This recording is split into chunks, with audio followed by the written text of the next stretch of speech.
Bob Chapman. For the next 19 minutes, we are joined by Vincent Bugliosi, best-selling author many times over, one of the most successful prosecutors in U.S. history, also of the Manson family. His book, despite a media blackout, a dominant corporate media blackout, is number 9 on the New York Times bestseller list.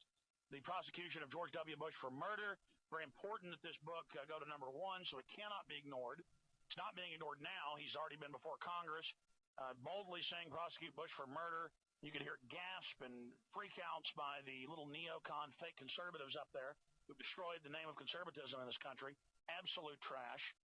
And the cowardly Democrats were basically had their arms twisted into even allowing the hearings, trying to shut them down, but they couldn't shut down Vincent Bugliosi. Let's go to your phone calls. David in Montreal, Canada, you're on the air. Go ahead, David, you're on the air. Okay. He's listening to his radio. Let's move on. Walt in Michigan, you're on the air. Go ahead. I'd like to have a couple questions for Mr. Bugliosi. Okay, go ahead. Are you willing to also recommend the prosecution of Knight of Malta, George Tenet, and all of the other members of the Knights of Malta that are running this country for Rome?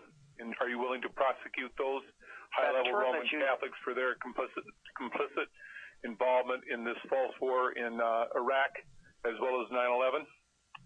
Well, this Malta or whatever you said, I'm not familiar with that term, Walt. But at the grand jury hearings, not hearings, but the testimony before the grand jury, and documents would be subpoenaed, of course, and there'd be investigators interviewing people. All types of information and evidence would come out. At this state right now. So you're saying you'd be looking at Tenet, though? Well, yeah.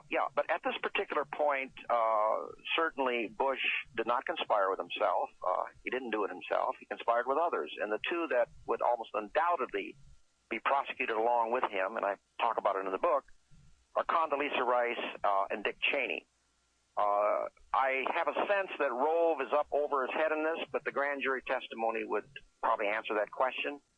Rumsfeld, I'm not sure about. I have a sense about Powell that his only sin is weakness. But in answer to your question, the grand jury proceedings would determine, with the accompanying investigation, who joined with Bush in taking this nation to war on a lie. But right now, off the top of my head, I would say certainly there's Bush, Cheney, and Rice. Whether there are more than that, I don't know. Possibly Tenet also. Mr. Bugliosi. Yes, sir. And one more thing. You need to read a book called Vatican Assassins Wounded in the House of My Friends, which talks about 9/11 and all the people behind it. Listen, I appreciate your call. Hey, Walt, we don't screen your calls. We let you on there. And, by the way, the Vatican has been against the war over there. I'm not Catholic. I'm not getting in the middle of this. And I let you come on and ask your question. But the person you talk about has told nothing but lies and BS about me, so I know the stuff he's saying, that is his view, is a bunch of lunacy.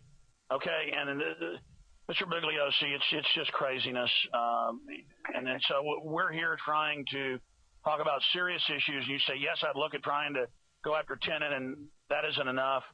And then people that have slandered me and my family, said horrible things about me, have to then make the show about selling their dirty book. Okay, and I don't mean that the Vatican isn't involved in evil or the Nazis in World War II. I have guests on about that, like Jim Mars. But serious historical people who don't run around saying lies about me. So this isn't the place for you to do that. Go hawk your bull somewhere else, pal. That same guy says they drop bombs out of flying saucers, and the nuclear bombs are magical, and black people need to be put in another country and everything else. Okay, but then since I don't hail your God, I'm bad. This is the mental illness of the American people. We have a very serious person on the air talking about serious issues, not quack garbage. I'm sorry, Mr. Bugliosi. I tried to let him run with his question if it was serious, and it just turned into pure bull. We'll be right back with more of your phone calls from Vincent Bugliosi. Stay with us.